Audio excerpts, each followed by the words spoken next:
nagkakagigil pag pinagmamasdan. Kung sumayaw talagang nakakawinda, ang mga galaw niya'y nagkakaliw.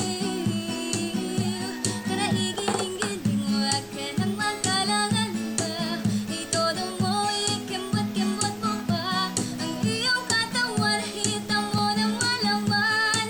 Kung titingnan parang manok na kapil, na iyong pasko pa na para bang nanggigigil. Iyog-yog mo sa kanan at kaliwa, huwag mong ikahiya ang pagiging mataba. Sa tiyabi mo makikita ang ganda.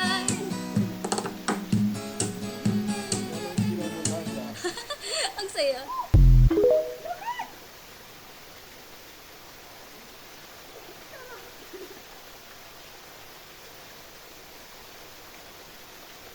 Sarap po, ang sarap po, ang sarap po. Ang sarap.